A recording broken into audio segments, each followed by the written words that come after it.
अब श्री सुखदेव जी महाराज ऋषभदेव जी के पुत्र श्री भरत जी महाराज के चरित्र को सुना रहे हैं। तो भरत जी महाराज का विवाह पंचजन्य की पुत्री असकनी के साथ हुआ था और उनके 5 पुत्र हुए। अब भरत जी महाराज ने 1 करोड़ वर्षों तक राज्य किया। इसके बाद अपने पुत्र सुमति को राज्य दे करके यह पुलह आश्रम के पास गंडकी नदी वहां चले गए भजन करने के लिए। अब यह गंडकी नदी में प्रवेश करके भजन किया करते थे। तो एक बार यह भजन कर रहे थे कि वहीं पर एक गर्भवती हिरणी आई जल पीने के लिए। अब उसी समय भयंकर गर्जना कर दिया शेर ने। यह भयभीत होकर के उसी गंडकी नदी में ही छलांग लगा दिया, जिससे उसका प्रसव नदी में ही हो गया। अब यह जैसे तैसे तो पार हो गई, किंतु अब आशा भरी दृष्टि से भरत जी महाराज की तरफ देख रही है कि हमारे पुत्र को बचा ले, हमारे बच्चे को बचा ले। अब भरत जी महाराज को दया आ गई, तो उन्होंने उस बच्चे को अपने आश्रम ले आए और उसका पालन पोषण करने लग गए। अब भरत जी जब भी भजन करने के लिए बैठते तो वह आकर के उनके पास कभी अपनी पीठ से उनकी पीठ खिजाने लग जाता, कभी उनकी गोद में बैठ जाता। इस प्रकार से यह उन्हीं के साथ खेलने लगे। तो भरत जी अपना भजन बंद करके उसको लाड प्यार करने लग जाते। अब भरत जी की हिरण के प्रति इतनी आसक्ति हो गई थी कि यदि वह ना हो तो एक पल भी उसके बिना नहीं रह सकते थे। तो एक बार वह हिरणी का बच्चा चरता चरता कहीं चला गया, तो भरत जी उसको नहीं देख पाए, तो उसके विरह में व्याकुल हो गए और इतने व्याकुल हो गए कि अपने प्राण भी त्याग दिए। अब हिरण को याद करते हुए इन्होंने अपने प्राण को त्यागा। तो अंते यामति सागति, अंत में हम जिसका स्मरण करते हुए अपना प्राण को त्यागते हैं तो फिर हमें उसी की स्मृति, उसी का शरीर प्राप्त होता है। तो भरत जी महाराज ने उस हिरण की स्मृति करते हुए अपने देह को त्यागा, तो वह अगले जन्म में हिरण का स्वरूप पाया। अब इधर हिरण भी इनके विरह में व्याकुल हो गया, वह भी मृत्यु को प्राप्त हो गया। अब ये भजन का इतना प्रभाव था कि ये हिरण के स्वरूप में आने पर भी, हिरण का शरीर पाने पर भी इनका स्मृति बनी रही कि मुझे भगवान का भजन करना, अपना कल्याण करना। तो ये सबसे अलग रह करके सूखे पत्ते आदि खा करके ये अपना उस हिरण के देह को त्यागे। अब इनको दूसरा स्वरूप एक सदाचारी ब्राह्मण के यहाँ, अंगिरा गोत्रीय सदाचारी ब्राह्मण के यहाँ इनका जन्म हुआ। वहां पर भी इनका जनेऊ आदि संस्कार किया गया। वहां पर भी इनका नाम भरत ही पड़ा। तो जो इनके पिता थे यह इन्हें कर्मकांडी बनाना चाहते थे। तो एक बार इन्हें गायत्री मंत्र का उपदेश दे रहे थे कि तभी इन्होंने विचार किया कि मुझे तो भजन करना है,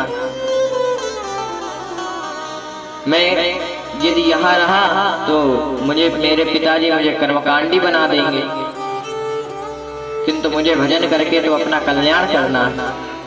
अब यह विचार करके उन्होंने सोचा कि अब मुझे पागलों की तरह व्यवहार करना पड़ेगा। तब ये पागलों की तरह व्यवहार करने लग गए और जब इनके पिताजी गायत्री मंत्र का उपदेश दे रहे थे कि तभी इन्होंने अपने पिताजी से कहा कि पिताजी, जब तक आप मुझे उपदेश दे रहे थे तब तक इस बिल में 1000 चींटियां घुस गई।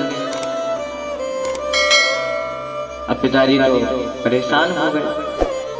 कई बार सिखाया किंतु एक पागलों की तरह ही व्यवहार करते थे। जैसे चीनी मंगाते तो कहो मिर्च उठा ला, नमक उठा लाए। कभी कोई सामान मंगाते तो कोई दूसरा सामान ले आते। इस प्रकार से ये पागलों की तरह व्यवहार करने लग गए। तब इनके पिताजी उनसे परेशान होकर के इनका नाम जड़ भरत कर दिया। अब जब तक इनके पिताजी थे तब तक उनसे कुछ नहीं कहते थे भाई, किंतु जब इनके पिताजी उधार गए तो इनके भाइयों ने सोचा कि ये कुछ करता धरता तो है नहीं, केवल खाता रहता। तो इनके भाइयों ने आपस में विचार करके कहा कि चलो इसको खेत की देखभाल में लगा देते, कम से कम वहां देखेगा तो। अब इनको खेत की देखभाल में लगा दिया गया। तो इन्होंने विचार किया कि सकल भूमि गोपाल की, जितनी भूमि है सब गोपाल की है, मेरा तो कुछ है नहीं। तो ये सभी पशु पक्षी को भगाने के बजाय इन्हें बुलाने लग गए और कहते हैं कि राम जी की चिड़िया राम जी को खेत, खाओ मेरी चिड़िया भरे भरे पेट। इस प्रकार से यह भजन गाते हुए ये पशु पक्षियों को दाना देने लगे। अब जितना खेत था पूरा खेत इन्होंने खाली कर दिया। पशु पक्षी सब पूरे खेत के जितने भी अन्न थे वो सब खा गए। अब जब शाम को इनके भाई आए तो इन्होंने देखा और अपने सिर पर हाथ मारा कि अपने कर्म पर हाथ मारा कि मैंने इनको अच्छा, जो कुछ मिलने वाला था वो भी नहीं मिल पाया, इसको अच्छा लगा दिए। अब इसको धक्का मार करके भरत जी को, जल भरत जी को भगा दिया। अब इन्होंने सोचा कि चलो अब तो कुछ शांति मिली, घर गृहस्थी से छुटकारा मिला। अब ये आगे बढ़े तो जो चोरों का सरदार था उसने भद्रकाली से प्रार्थना की थी कि यदि मुझे कोई पुत्र होगा तो मैं आपको नरबलि चढ़ाऊंगा। अब भद्रकाली की कृपा से उसे पुत्र प्राप्त हुआ। तो ये नर ढूंढ रहे थे तो जड़ भरत जी महाराज मार्ग में मिल गए। तो उनसे बोले चलो। भरत जी कहते हैं चलो। अब ये भद्रकाली के सामने पहुंचे तो वहां पर इनको स्नान आदि करा करके, सुंदर वस्त्र आदि धारण करा के, खूब भोजन आदि करा करके भद्रकाली के सामने, जैसे भद्रकाली के सामने ले जाया गया और उस चोरों के सरदार ने जैसे ही खड़ा उठा करके भद्र को जैसे ही खड़ा उठाया और मारने के लिए, भरत जी को मारने के लिए जैसे ही अपने खड़ग से प्रहार करना चाहा कि उसी समय भद्रकाली भयंकर रूप में प्रकट हो गई। और जब भयंकर रूप में प्रकट हो गई और अट्टहास करने लग गई और उसके हाथ से खड़ग को खींचकर सब जितने भी लोग थे सबका सर काट दी। और जब सबका सर काट दी तो और उनके सिर से गेंद की तरह खेलने लग गए। किंतु भरत जी महाराज केवल हाथ जोड़ करके प्रणाम करके ही चले गए। अब जब ये आगे बढ़े तो एक सिंध सोवियर देश का राजा रहुगढ़ ये कपिल देव जी महाराज के पास सत्संग की इच्छा से जा रहा था कि मार्ग में इसके 4 सेवकों, पालकी उठाने वाले 4 सेवकों में एक सेवक था, वह घायल हो गया, वह बीमार हो गया। तो रहुगढ़ ने विचार किया, रहुगढ़ के सेवकों ने कहा कि महाराज पालकी उठाने वाले में से एक सेवक जो है वह तो बीमार हो गया है, अब बताइए क्या करना। तो रहुगढ़ कहता है कि ये संपूर्ण राज्य मेरा है, किसी को भी उठा लाओ। अभी जड़ भरत जी महाराज फिर से मिल गए, तो इन्होंने कहा चलो किसी को भी उठा लाओ। अभी जड़ भरत जी महाराज फिर से मिल गए, तो इन्होंने कहा चलो। भरत जी महाराज कहते हैं चलो। अब ये पालकी में लग गए। अब ये तो साधु महात्मा ठहरे, जहाँ कहीं भी चेटा चेटी मिलते तुरंत छलांग लगा देते। तो रहुगढ़ कहता है कि अरे मोर को तुम्हें समझ में नहीं आता है कि मेरे सिर पे बांस लग रहा है पालकी का। तब सेवक कहते हैं कि महाराज हम सब तो ठीक चल रहे हैं, किंतु यह जो नया सेवक आया है ये बार बार उछल रहा है।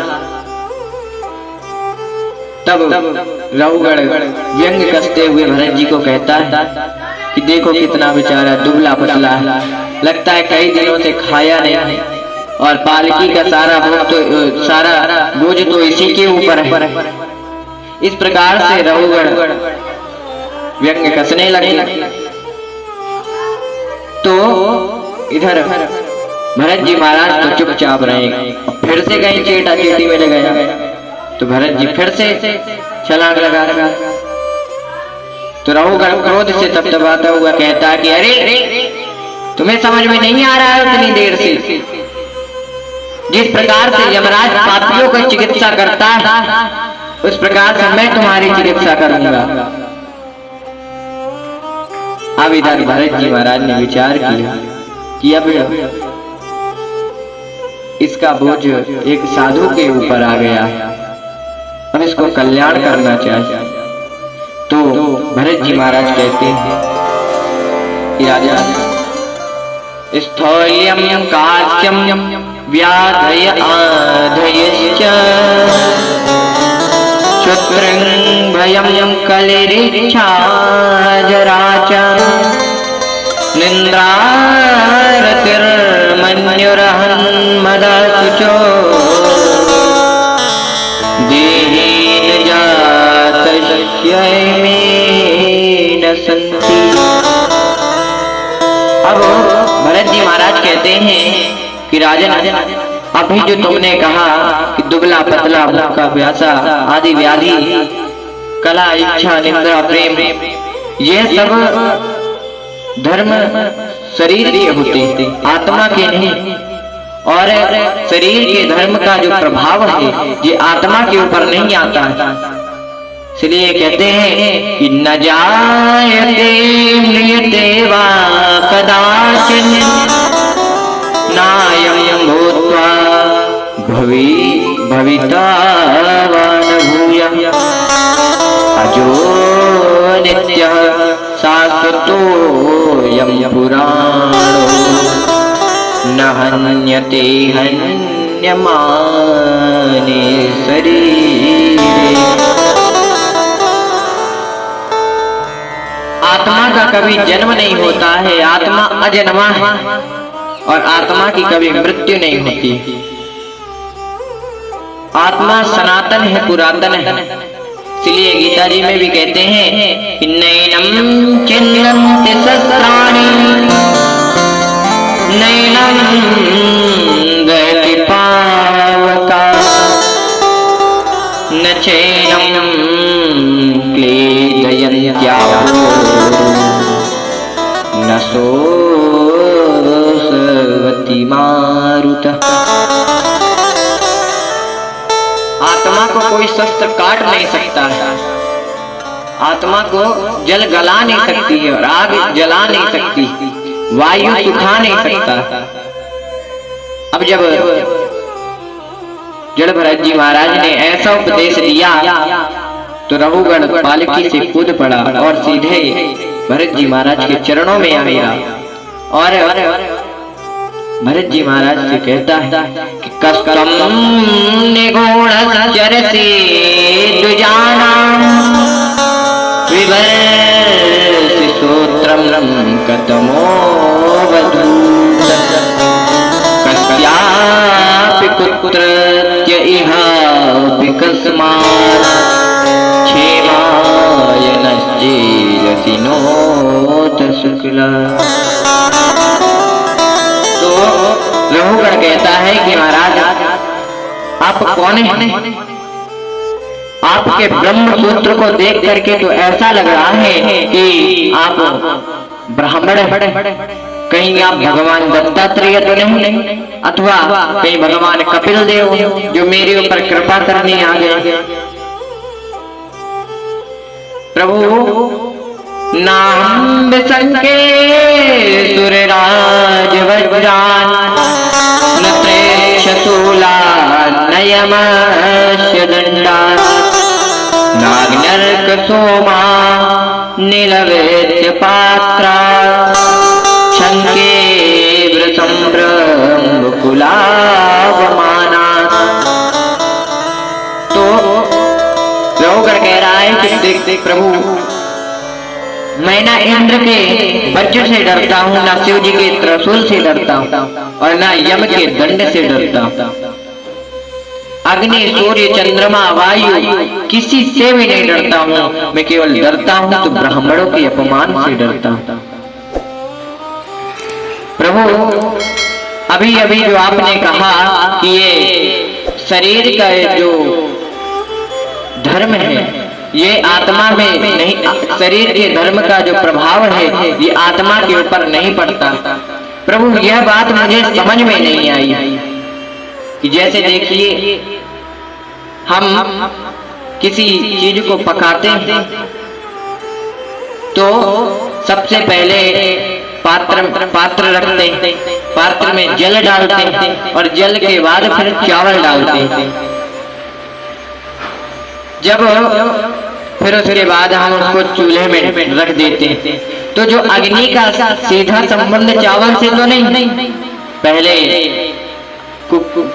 पात्र गर्म होगा, फिर जल गर्म होगा, जल से फिर चावल पकेगा। तो देखिए जब अग्नि से तो चावल का सीधा आग से संबंध ना होते हुए भी चावल पक जाता। तो उसी प्रकार प्रभु ये जो शरीर के धर्म का प्रभाव है ये आत्मा के ऊपर तो थोड़ा पड़ता ही है।